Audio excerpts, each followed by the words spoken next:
This is day 6 of the May 88 7-day retreat.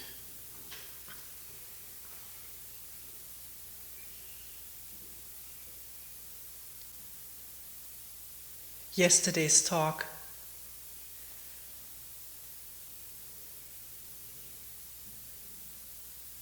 stirred a lot of responses.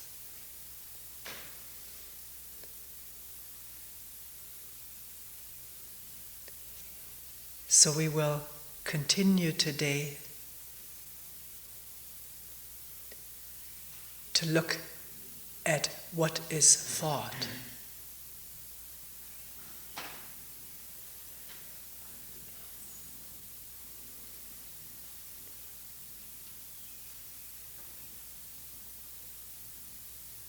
Where does thought come from? What is it? What is its nature?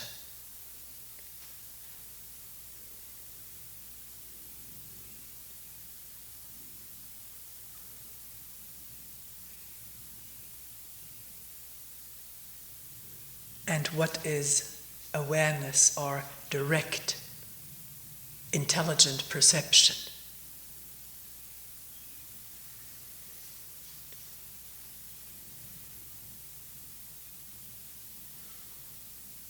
Questions have also come up like this. If there were just this awareness or intelligent perception, would there be a continuation of human passion? Or would we rather be like robots without any emotion, passions, and so forth? And maybe we will get to the question,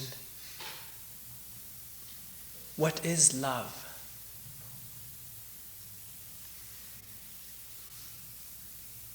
And compassion.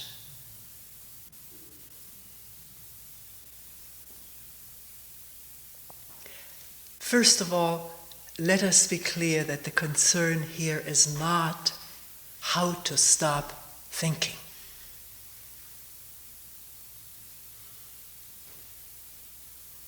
The sole concern is, can there be the depth of understanding what thinking is, how it operates, what its consequences are, its nature is.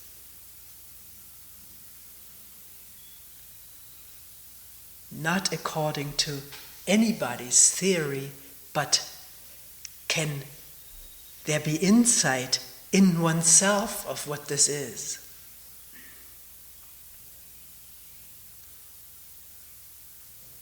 Only then is the whole thing meaningful. To add more words to the repertoire of one's knowledge is not.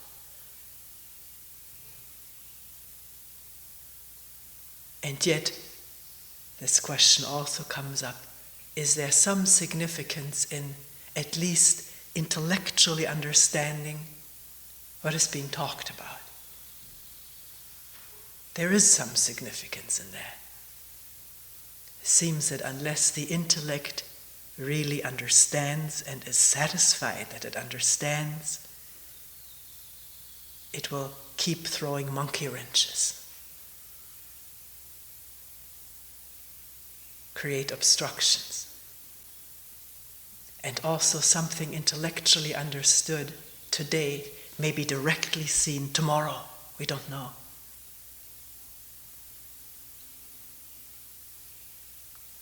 One person, it was put very straightforwardly, saying, I've heard these talks so much it seemed after a while a lot of bullshit.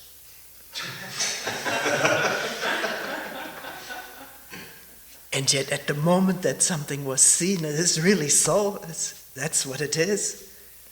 And sometimes people, when something is seen, say, is that what you have been saying? Or why don't you talk about that sometime? It's the beauty of it, do you see? when you see something, then the memory of what has been recorded fades.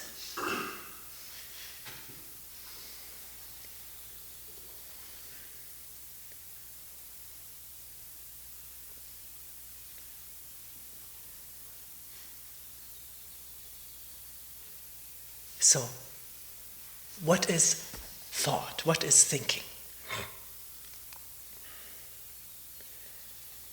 Usually when we ask this question, I've heard it asked other places, one doesn't know how to touch this one.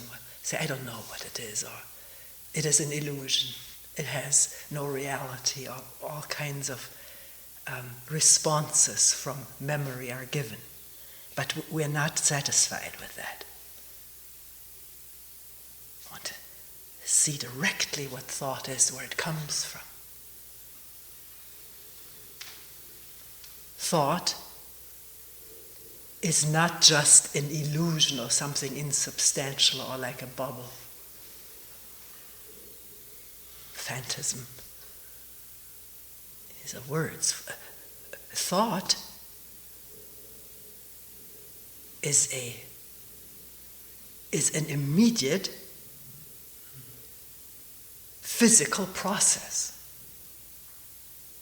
the nature of which I'm no expert on. It's said it's material, it is electrochemical, electromagnetic, but it's measurable. Thought can be measured on a scale that is connected with electrodes to muscle and brain. I remember from studying psychology many years ago, a subject being asked in such a hookup to muscle and brain, imagine lifting a feather or a sheet of paper and the needle giving a slight quiver, and then the person being asked to imagine to lift a ton of bricks and the needle giving a big swerve. So the thought and muscular activity are material processes, measurable. This is information, but one can certainly find this and notice this for oneself. We've talked about it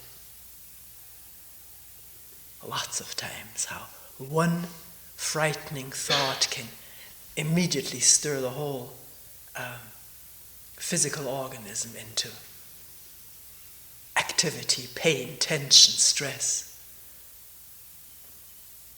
One joyful thought can bring joyful feelings of energy and so forth.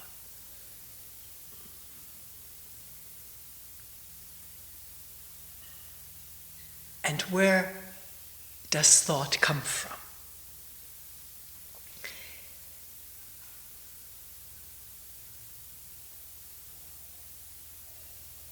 It comes from memory. It is the immediate reaction of memory.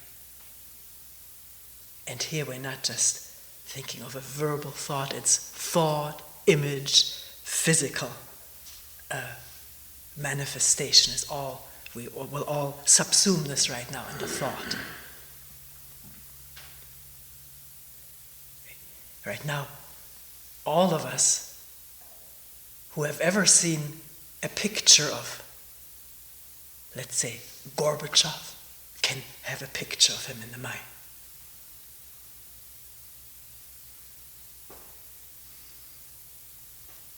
There's a memory of a picture of this person, or one has seen the person directly. There is the image in the mind. If one was asked to picture Gorbachev's grandmother, no picture appears. Or one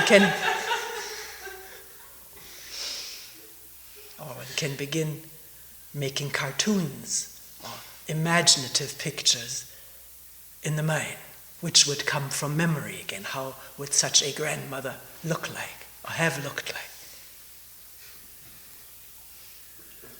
If there's a memory, there is a response. If there's no memory, there's no response of thought, except, as we said, and we don't want to complicate it, one can begin to speculate about it.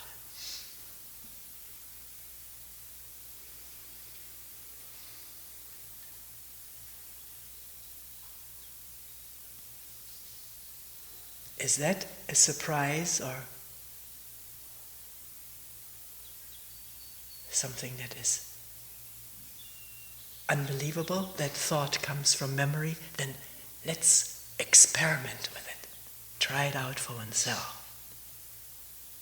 Because our conviction is that there is a thinker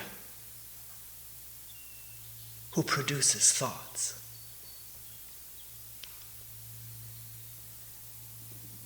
And we're questioning that, whether this is at all necessary to include in the understanding, the thought of a thinker.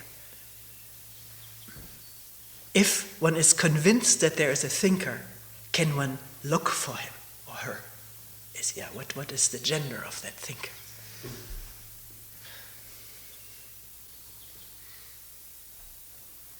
Or is it very clear as thought is observed, comes into awareness, that it comes from memory?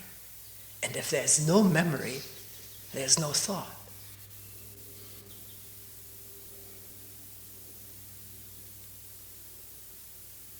All of us can right now remember the meeting room, and from the particular spot on which one normally sits.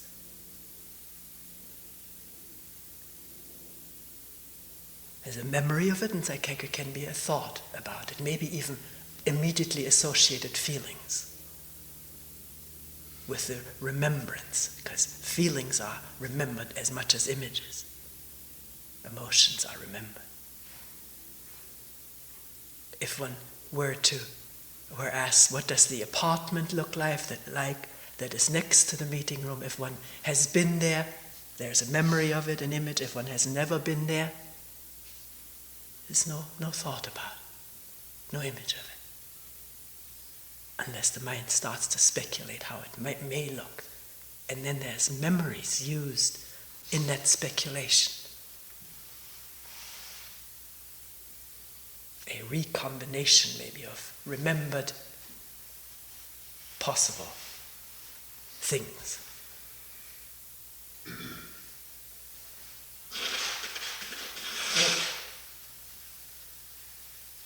To be convinced that there is a thinker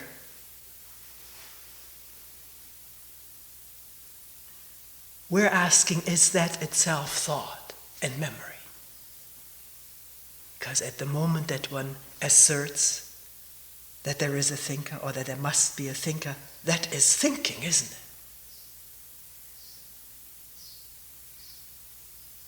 And where does that thinking come from, that there is a thinker? Comes from knowledge. One has never doubted one's knowledge, established knowledge, that there is a thinker. And from that remembered knowledge comes the thought that there is a thinker. Just one in streams of thoughts issuing from memory. Personal memory, collective memory.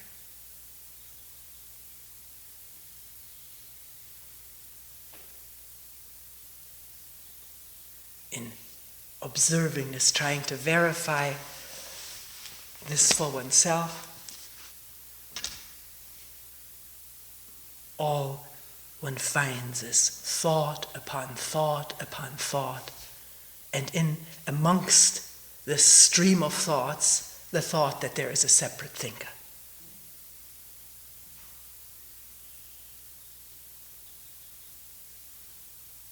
And feelings about that thinker, attachment to it maybe, or maybe not.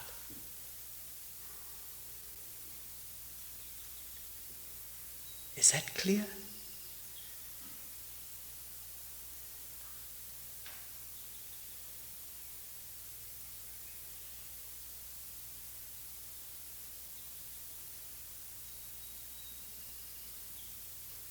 say, well, how does a certain memory get triggered? It gets triggered through association with something heard, smelled, touched, or internal feelings.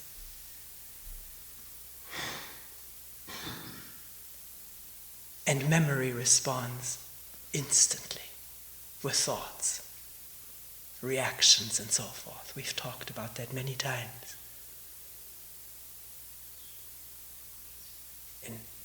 In listening to the sounds,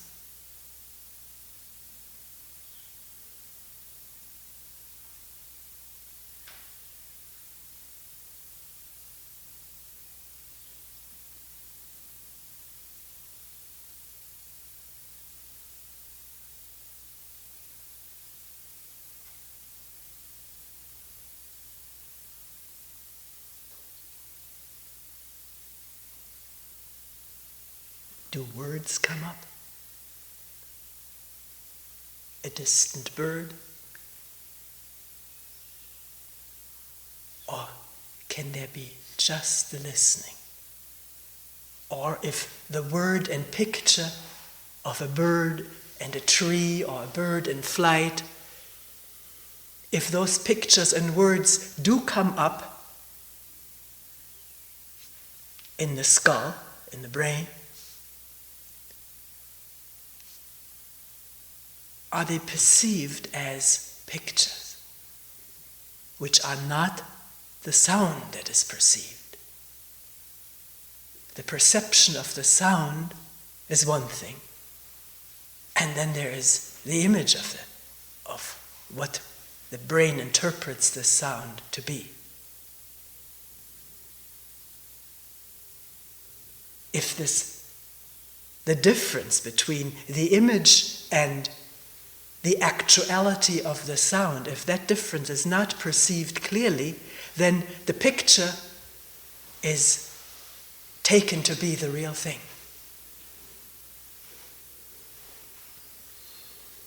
Or it becomes the predominant occupation of the brain to react more to the picture, to associate, and so forth. And the sound itself recedes into the background or isn't heard at all. If what is thought about the perception starts to snowball in associations and associated feelings, reactions, and so forth. This can be observed and has been observed by each one of us in a retreat.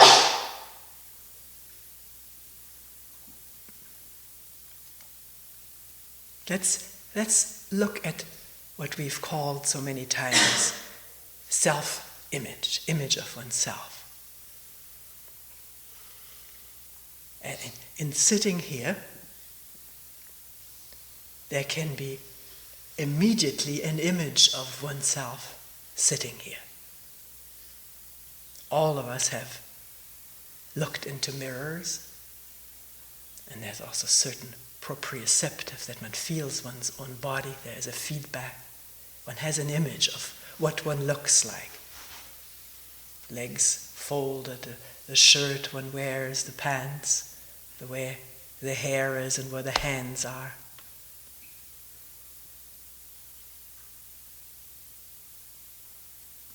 There's an image of oneself. One can ask here, we haven't gone into this, where does this appear? But I don't know all the mechanics, I don't know any of them, except the latest that I've read, which made a lot of sense, is that a hologram appears in the space of the brain. I don't know if you've seen holograms. It is one of the newer art forms. I was very fortunate to see one once. Somebody brought a little laser beam apparatus to the house, shot a small laser beam through a plate of glass. That plate of glass looked transparent, but contained in that plate of glass was a picture, I don't know what the technical language is, of a frog that had been taken in this manner. And as the laser beam went through the glass, in space, not on any screen, in space appeared the three-dimensional picture of a frog. All of us could see it.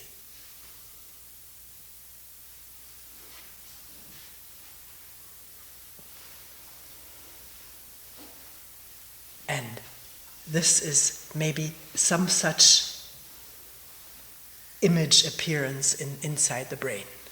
I read about it, I don't know anything about it, and don't try to bother the brain too much to try to understand this, because it can be very energy consuming. One can see it. The explanation one can leave to someone else who is interested in it. So, can we see the image of oneself sitting here? That could be a fairly accurate image of the way one actually sits there. Maybe nothing added or subtracted, no emotions connected with it. Just an image of the way one sits here.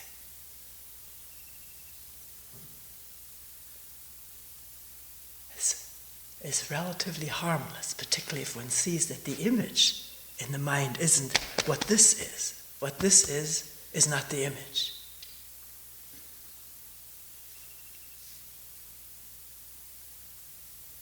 But there are things that happen as we see ourselves and think of ourselves.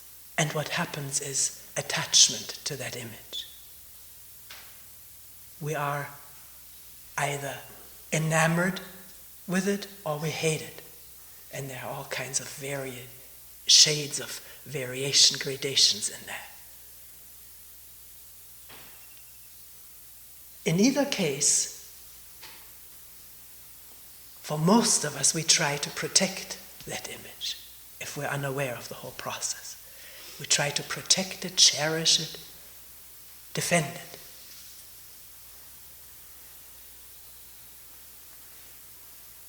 Which means when we come in contact with someone who does not give the right response or respect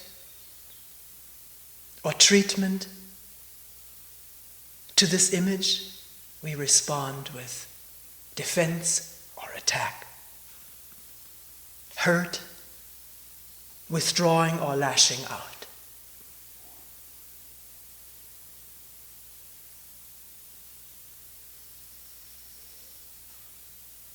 And this incident, which becomes recorded as a memory in the brain, can be triggered at any time, and the remembrance bring about the same feelings of hurt, defense, attack, maybe thinking of more things one could have said or done.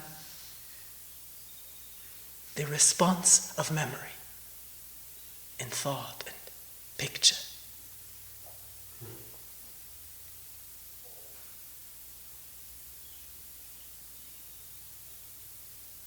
We're not questioning why we are attached. We're seeing the fact that there is attachment to the image of oneself, even if it is an image of being stupid or bad or whatever. This is what we are, we think. We talked about that yesterday at length, how these images get formed by being told what we are like and responded to accordingly. And then also ourselves picking certain examples in books or on the television or movie screen that we would like to be like, our heroes or heroines, ideals.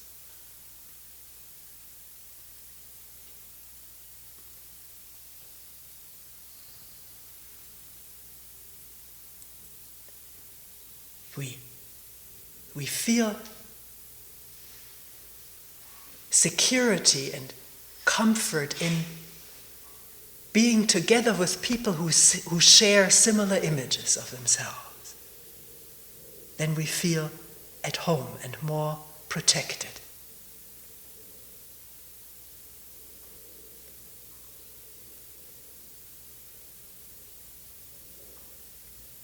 Feel a sense of community, the community of a shared image as Jews or Christians. Let's take that.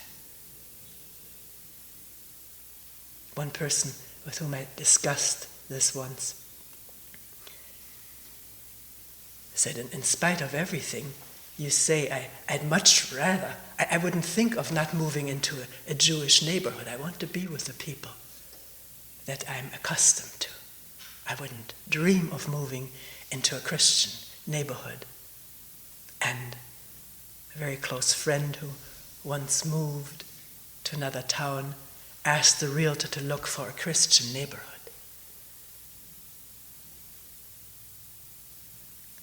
Because this is where she wanted her children to grow up in. So, while we feel more comfortable, protected, and secure in sharing space or time with people who hold similar images of themselves,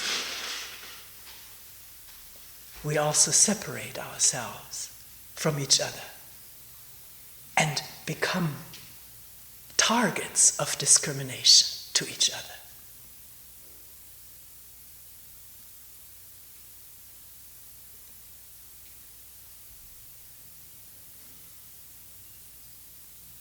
If we had no image of ourselves in the first place, then that need of being with others of similar image would not arise, would it?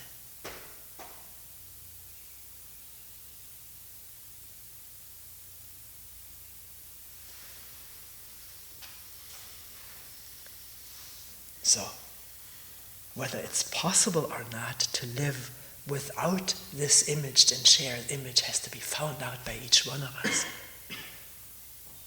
And whether it is even important to one to find this out depends on how one understands and sees this whole image-making and discrimination-producing process. And the fragmentation that it produces all over the world on the smallest community level and on the large global scale.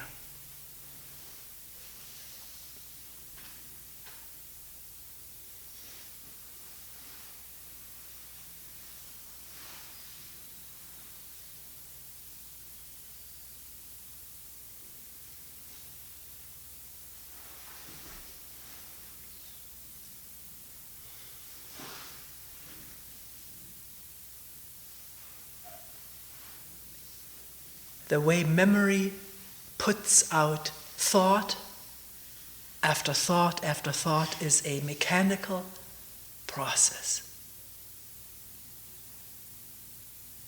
One can verify this. There's nothing spontaneous or new about it.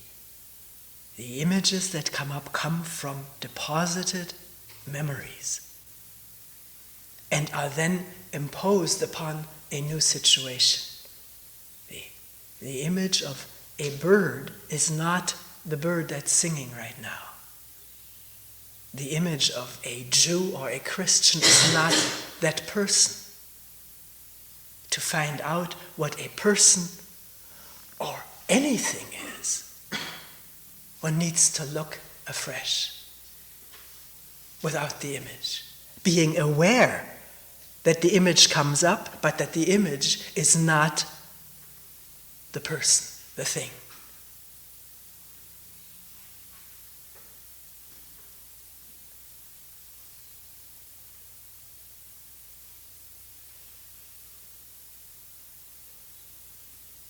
If that isn't understood, and if the image is taken for the person, then we will continue warring with and killing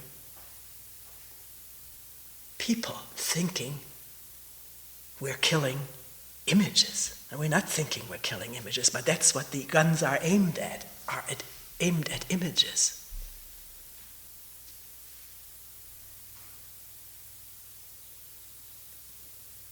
The Japs during the war, I saw some cartoons. I wasn't here, but I was shown them.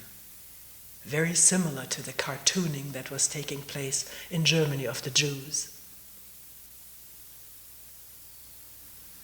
The internment of thousands of Japanese in the Western states for their image. And in training camps, marine training camps, where people are trained to kill maybe with a bayonet in not long distance, but direct confrontation. Images are used so that the young person will not see the person at whom this bayonet is directed. Rather, the mind produces the cartoon image of this foe, this enemy, this subhuman, which cartoons often portray the enemy as subhuman, worthy of extermination.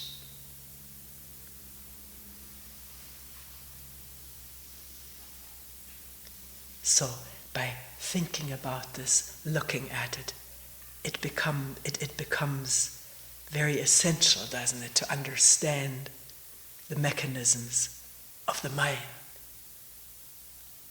Because when they're understood, then there is very little possibility of deception. Self-deception or deception by others, or deceiving others. If this is not understood, the human being is open to exploitation by himself and others and each other.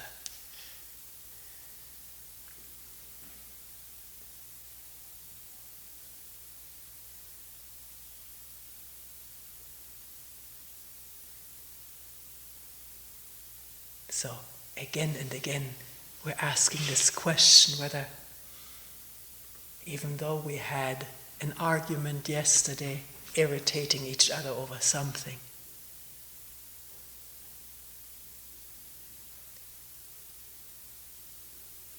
whether that incident can quickly be seen through, the cause of the anger be understood, what one is angry at be seen, so that there is no weighty memory deposited in the brain, and it becomes weighty when the mind goes over and over and over and over again. Then the synapses and whatever the name is of these connections, they grow thicker and thicker. And that much more likelihood of this memory coming up again.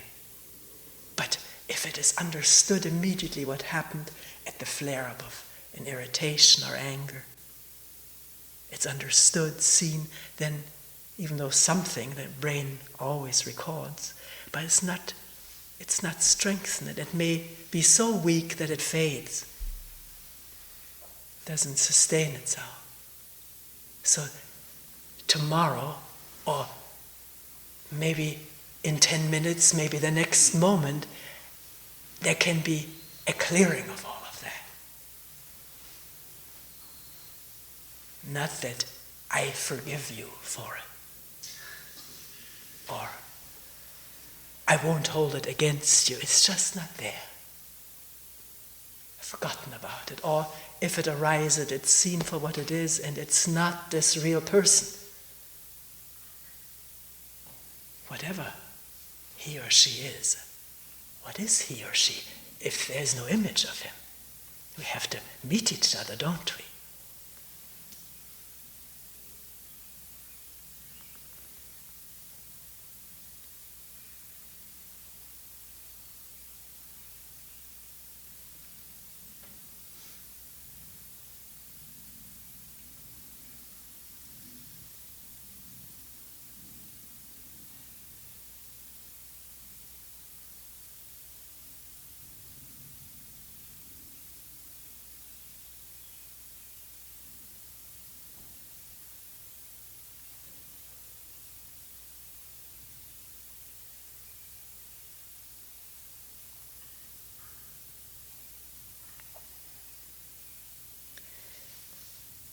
People ask,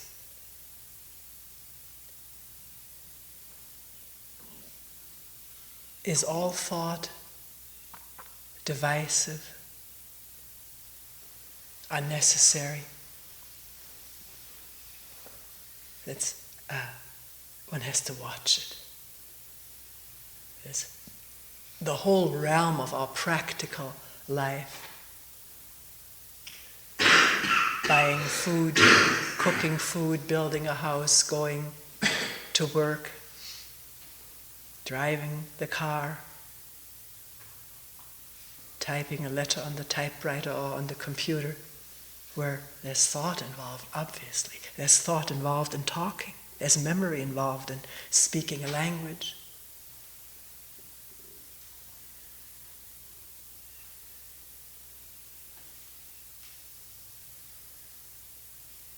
So can one not have any prejudice against thought, but see it operating and where it comes from?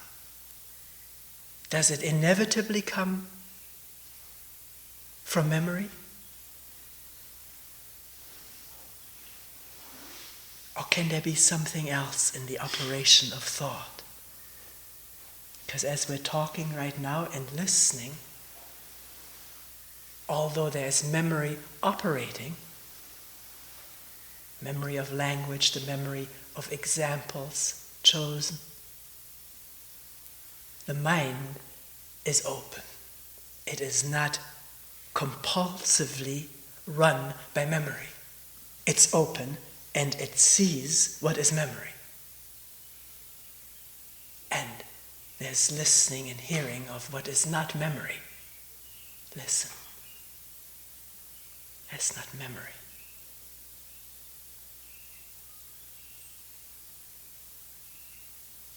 Memory may come up, the bird, the name, how nice it is, but can one see that that is not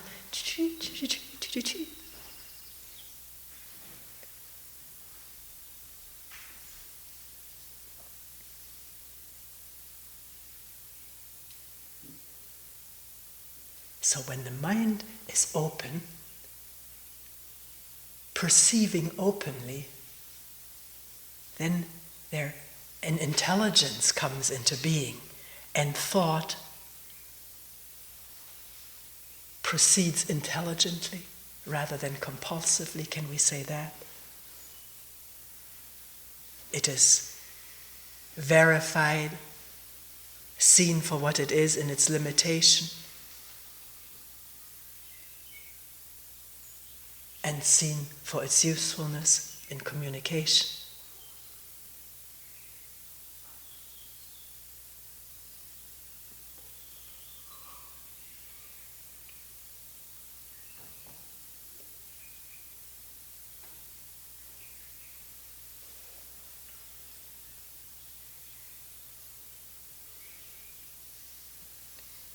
So much it is reported that if there is an open perception, immediately the thought coming in, I can do it now, or how can I keep this? Or when it becomes a memory, how can I bring it back? At that moment there is no open perception, there is thought. Can that be seen as it arises, without judging it good or bad, stupid or intelligent? Just the bare facts.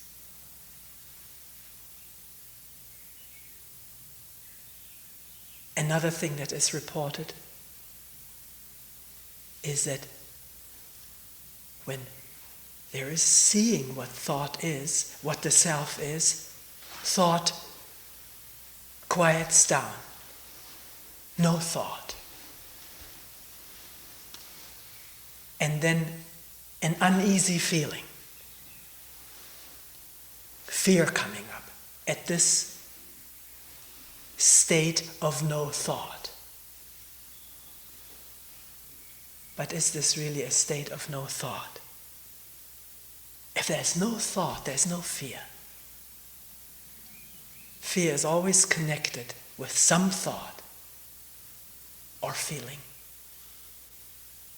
I'm what is my security here? Where am I? Where will I be? What's going to happen to me? Am I dying? Disappearing? That's thought. And it produces a reaction, is what we call fear, queasiness in the stomach.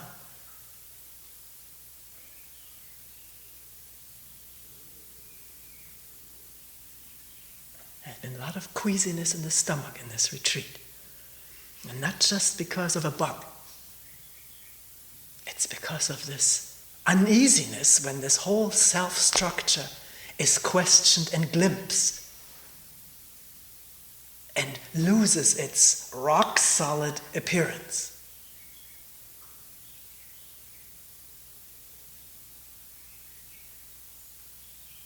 Then what am I going to hold on to?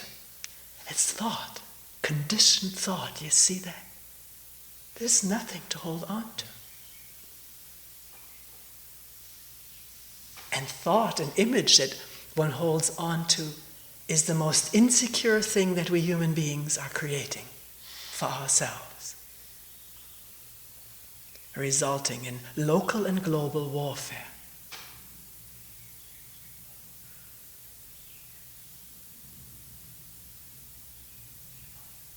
Can one keep looking at this and thinking about it and looking and wondering and being still in the midst of this tornado of thought and let it quiet down, if it will, just through the clarity of understanding, with no devices used. Devices can control thoughts, but they don't throw light upon themselves.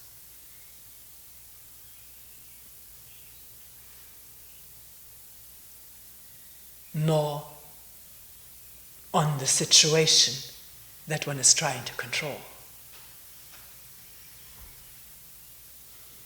And they perpetuate the division between the controller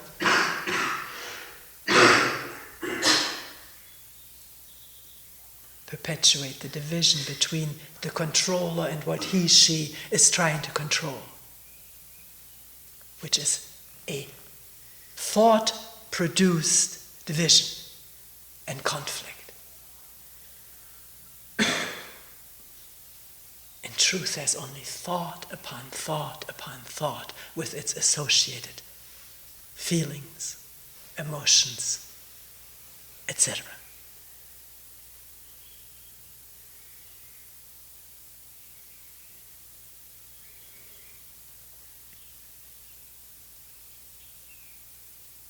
So the question, what would there be if there was this state of intelligent awareness? Would there be any human passion or emotion left? Where does the question come from? Is one trying to make sure, sort of get a guarantee of what one is getting into before one gets into it? We always want our cake and eat it too. Why doesn't one find out? And the question as to the speculative thought as to whether this would be a robot-like existence. How do we live now? In our instantaneous, conditioned reactions to each other and things, to words and language, sounds and gestures. It's a straitjacket, isn't it? This instant reaction, saying something and not wanting to say it, doing something and later regretting it. The automaticness, the mechanicalness of all of it. That is the robot-like existence, if one wants to use that metaphor.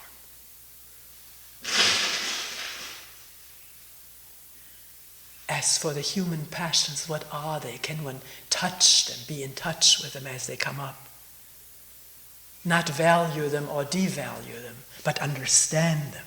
Be understanding not psychoanalytically or with any kind of theory, but as they arise. Has one ever really touched jealousy or envy or anger?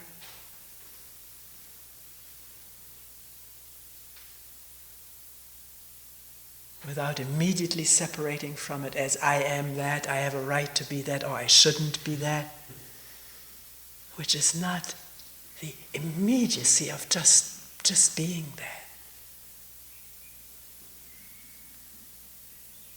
Without any judgment, any escape, or acceptance either. There's nothing to accept because there's no acceptor, there's only what is, and the thoughts about it.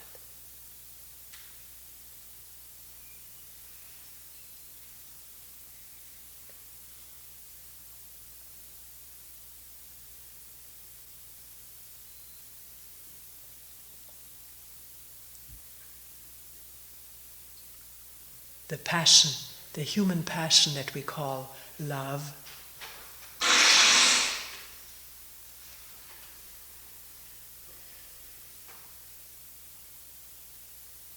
how quickly can it turn into jealousy or hatred? Then, was it love in the first place? Or were there strings and conditions attached? I will do for you and I expect you to do the same for me, or we'll promise it to each other. And what if the promise isn't held? Person becomes interested in someone else. Where is the love?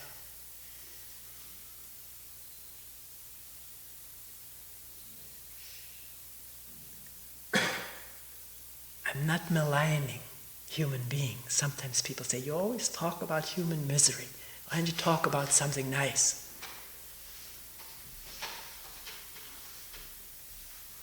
But this is what we need to understand, because we're caught in it. When there's genuine joy, there's nothing to understand. It is free and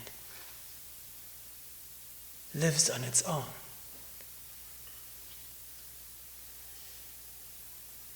What we need to understand is how we create our own misery. And whether in this understanding there is the slightest of possibilities that it may end.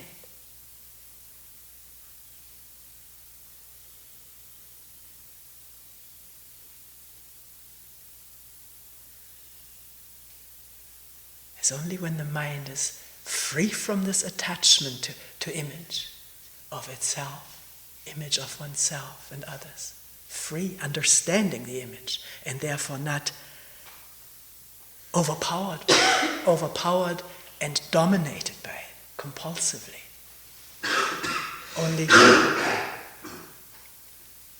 Only that mind can come upon love,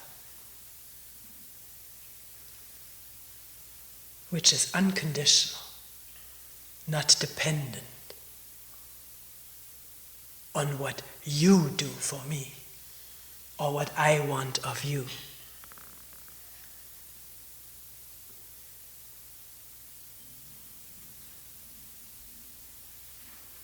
Love and compassion, which is passion with everyone or for everyone.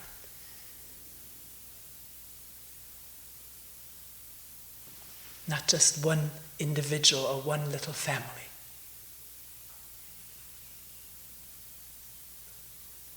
Or people of like image.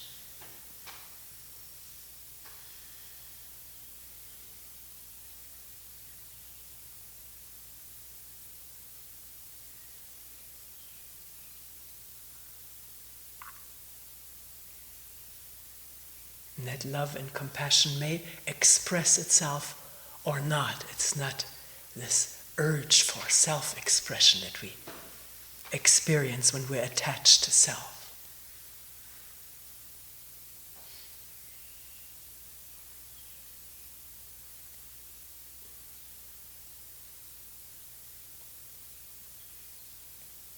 Then there's a genuine joy in walking through the woods or looking at the clouds, listening to all the sounds, or being with another human being.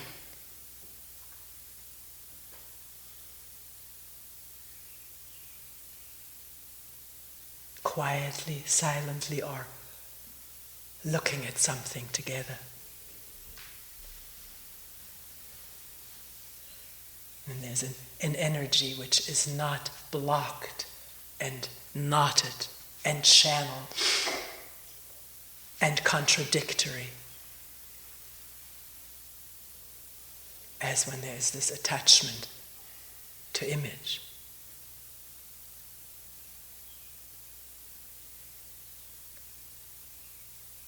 One reason we don't talk so much about that is that so quickly this becomes the ideal state that one wants or feels despairing of ever attaining. We've been through all of that. We don't really need more of it. And yet sometimes people say it really feels good to hear something about it. But that's not enough. That's the bullshit somebody talked about. One has to find out for oneself.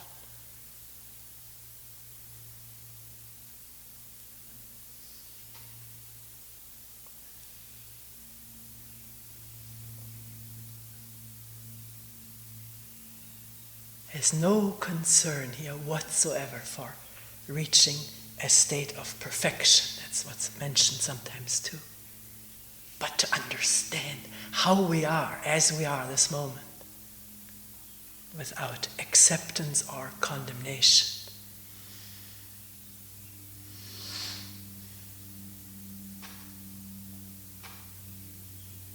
And let change occur out of this inside, not through conditioning or intention, which all involve the self.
We will end here for today.